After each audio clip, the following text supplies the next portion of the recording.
Hello, and welcome to another episode of the Working Conversations podcast, where we talk all things leadership, business communication, and trends in organizational life. I'm your host, Dr. Janel Anderson. When you think about the future of work, you probably think about automation, AI, or maybe remote work. But what about mental health? It might not be the first thing that comes to mind. But the U.S. Surgeon General is making it clear that mental health is going to be a major factor in shaping the workplaces of tomorrow. In today's episode, we're going to unpack the Surgeon General's framework for workplace mental health and well-being. And more importantly, we're going to talk about why this matters for the future of work. Because if companies want to stay competitive, they need to do more than just adapt to new technologies. They need to start prioritizing the mental well-being of their employees or risk being left behind. Now, the U.S. Surgeon General's focus on workplace mental health really comes from recognizing just how much work impacts our overall health. The report, titled The Surgeon General's Framework for Workplace Mental Health and Well-Being, came out last year. We'll link it up in the show notes if you want to take a look. I've been referencing it in keynotes, but I realized that I hadn't talked about it here on the podcast. And if you've been listening to the podcast for any length of time, you'll know that this is an issue I've addressed in the past. Way back in episode 77, I did an episode titled, Let's Talk About Your Well-Being at Work. And I raised some of these issues then. That was way back in September 2022, so a full 2 years ago, and way before this framework from the Surgeon General came out. So, for many people, especially Americans, the workplace can be a big source of stress, burnout, and other mental health challenges that, in turn, can lead to serious physical health problems. They can also lead to lower productivity and higher absenteeism in the workplace.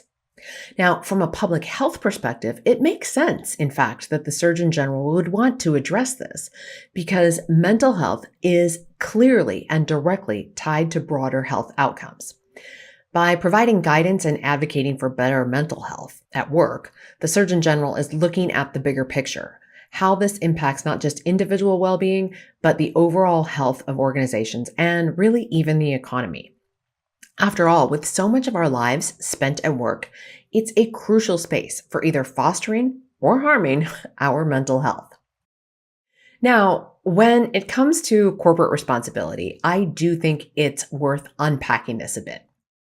On the one hand, companies play such a significant role in people's lives that they really do need to step up and make sure they're treating employees well. I mean, let's face it, people are spending huge chunks of their lives at work, and that has a direct impact on their overall well-being. So when we look at the first part of the Surgeon General's framework, protect from harm, it makes sense. Employers have a responsibility to create environments that don't unnecessarily add to stress or create a toxic work environment, and that certainly don't contribute to burnout. And from a business perspective, that's just good business sense.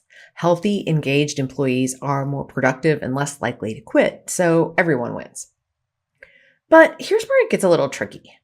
On the other hand, when people take a job, they're agreeing to perform certain duties, and we can't forget that. Work, by its very nature, comes with challenges. It's not the company's job to remove all of those challenges or shelter people from the realities of a demanding role. I want to be really careful that we don't cross the line into coddling employees as if they need to be protected from every bit of stress or difficulty that comes their way. At the end of the day, there are responsibilities that come with any job, and part of the deal is that people are expected to step up and meet those challenges. So the question becomes, where is that line? I think it's about recognizing that companies do have a duty to create environments where employees can thrive, but that doesn't mean eliminating all stress or all pressure. We need to shift from thinking about protecting employees from the realities of work to think about how we can help them build resilience. It's about creating workplaces where people are supported and equipped to handle the day-to-day challenges that come with a job, not coddle them or overly protect them from the duties of said job. So that's the sweet spot, finding that balance between giving people the tools and the autonomy to manage their own well-being while still maintaining the accountability that comes with doing a job. And I think the Surgeon General's framework really does emphasize that. It's not about treating employees like they're fragile. It's about making sure the work environment that those employees are working in isn't what's breaking them down. So let me give you a quick recap of the 5 areas in the Surgeon General's framework for workplace mental health and well-being. And then I want to share a few ideas on why this matters and how it impacts and influences the future of work. Okay, first, the 5 areas that the Surgeon General's framework covers. Number 1, protection from harm. This first area is all about the basics, making sure the workplace isn't harming people. It's about creating a safe, inclusive environment where employees aren't exposed to toxic stress or poor working conditions. This could mean anything from reducing workloads to providing better access to mental health support or fostering a zero-tolerance culture for harassment and discrimination, as a lot of organizations do. At the end of the day, it's making sure that coming to work isn't negatively impacting someone's mental health. Companies that prioritize protecting employees from harm are laying the groundwork for everything else that follows. Area number 2, connection and community. Humans are social creatures, and the workplace is no different. This area focuses on fostering a sense of belonging and connection at work. It's about making sure people feel supported, that they have strong relationships with their coworkers, and that they don't feel isolated, especially in remote or hybrid environments. It's all about not being lonely. Building community at work can help combat feelings of loneliness and disengagement. When people feel connected and supported, on the other hand, they're more likely to stay motivated and engaged. So again, it's good for business too. The third area is work-life harmony. Now, we've all heard about work-life balance. You've heard me talk about it here on the podcast. But this part of the framework takes it a step further, calling it work-life harmony, which in fact, I've called it too. It's about giving employees the flexibility to manage both their personal and their professional lives without feeling like they're constantly sacrificing one for the other. Whether that's through flexible schedules, remote work options, or just creating a culture where it's okay to take time off when you need it. This area of the framework is focused on helping people feel like they're in control of their own time. In the long run, that leads to healthier, more productive employees. Area 4 of the framework is mattering at work. This one's about purpose. People want to feel like their work actually matters and that they're making a difference or they're contributing to something larger than themselves and that they're valued. When employees feel seen, heard, and appreciated, they're much more likely to be engaged and satisfied with their jobs. Again, that helps the business. And this area of the framework is all about making sure people know that they're not just a cog in the machine, but that their work has real meaning and impact. It's a reminder for leaders to recognize and celebrate the contribution of their teams regularly. And the fifth and final area of the framework is opportunity for growth. People want to grow and evolve in their careers, and this part of the framework is all about creating opportunities for employees to learn new skills or take on new challenges and maybe advance in their roles, but it doesn't have to be about advancement.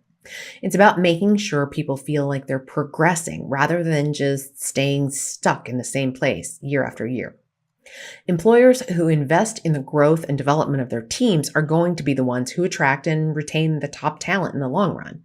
And that's what everybody wants, to be an employer of choice. Okay, so each of these 5 areas is designed to build a workplace where mental health and well-being are prioritized, and that's going to create a more supportive and productive work environment for everyone. Okay, now let's look at why we need to address these 5 issues in the workplace. Not only is it part of the social compact that an employer has with its workers, it's also good for business. So let's dive into my take on this and why it's important for companies to pay attention and take action on the Surgeon General's framework in order to be a healthy, thriving company in the future. And I've got 3 reasons. You're probably not surprised. I'm always coming up with 3 reasons. Number 1, attracting and retaining younger workers. The first reason this is important for the future of work is simple.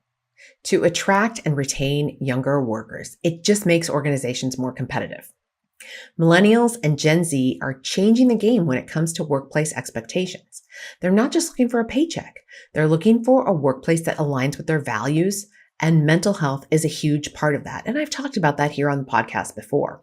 But these generations are much more open about mental health, and they're actively seeking out employers who prioritize it. If companies want to stay competitive and bring in top talent from these younger generations, they need to step up their game when it comes to well-being initiatives. It's no longer just a nice to have. It is an expectation. It is table stakes. And companies that don't invest in mental health resources or don't foster a supportive work environment, well, they're going to find themselves losing out on some of the brightest talent that's entering the workforce. So number 1, attracting and retaining younger workers.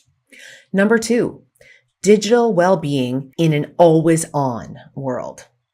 So second, digital well-being is becoming more and more critical as technology continues to shape the way we work.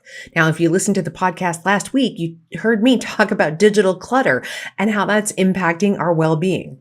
So with so much technology integrated in the workplace, and especially with many people still working from home, either some of the time or all of the time, the boundaries between work and personal life are blurrier than ever.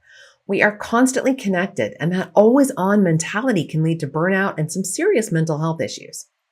Companies that want to be successful in the future, they need to take this seriously. That means creating clear policies that support digital well-being, like encouraging employees to set boundaries, take regular breaks, and actually unplug at the end of the workday. Again, no surprise to hear this from me. I've been talking about this for years. Well, the Surgeon General's framework touches on all of this. There is a real need for organizations to support employees in managing the demands of technology so that it doesn't overwhelm them. In the future of work, digital well-being isn't just about offering the latest tech tools. It's about ensuring those tools don't take over our lives. Okay, so number 2, digital well-being in an always-on world. And then number 3, psychological safety as a key leadership imperative.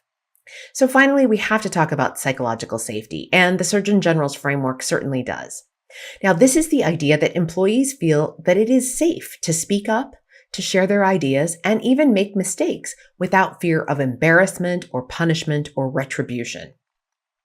And it's critical for the future of work, especially as we move into more collaborative and innovation-driven environments. If leaders want their teams to thrive, they need to be creating workplaces where psychological safety is the norm, not the exception. This means managers and leaders need to model vulnerability, they need to listen actively, and they need to create an environment where people genuinely feel supported, not like somebody is out to get them the minute they make a mistake or bring up a off-the-wall idea. According to the Surgeon General's framework, fostering connection and community at work is key, and psychological safety is a huge part of that. Leaders who create psychologically safe environments will see more creativity, better problem solving, and higher engagement. All things that are absolutely essential in the evolving workplace. So these 3 areas, attracting younger workers, ensuring digital well-being, and fostering psychological safety, are essential for companies that want to stay competitive and future-proof themselves in a rapidly changing work environment. So at the end of the day, what does the Surgeon General's framework tell us about the future of work? Well, it's simple. Mental health isn't a side issue, and it can't be bolted on. It needs to be baked in. It's at the heart of what will make companies thrive or fail in the years ahead. Younger generations want workplaces that care about their well-being, digital overload, and engagement. The companies that recognize this shift and make mental health a core part of their business strategy are the ones that will not only attract and retain top talent, but will also create workplaces where people are healthier and happier and more productive. The place you want to be. The future of work is revealing itself every day, and it's coming at us so fast. Our workplaces and what the future holds for us and them is going to be shaped by how well we take care of the people who make that future possible. Remember, my friends, the future of work is not only about technology, it's about the values we uphold, the communities we build, and the sustainable growth we all strive for. We need to keep exploring, keep innovating, and keep envisioning the remarkable possibilities that lie ahead. As always, stay curious, stay informed, and stay ahead of the curve. Tune in next week for another insightful exploration of the trends shaping our professional world. Now, if you learned something from this episode or you simply enjoy the content, please subscribe to my channel on YouTube, subscribe to the podcast on your podcast player of choice, and follow me on social media. These are all excellent, no-cost ways for you to support me and my work. Over on YouTube, make sure you hit the subscribe button and knock that little bell so that you get notified every time there's a new episode out or a new video there as well. You'll find me at youtube.com/Janel Anderson, PhD. Wherever you're listening or watching, please leave a comment or a review or give me a thumbs up. It helps other listeners find me and it lets me know that you're along for the ride. Until next time, my friends, be well.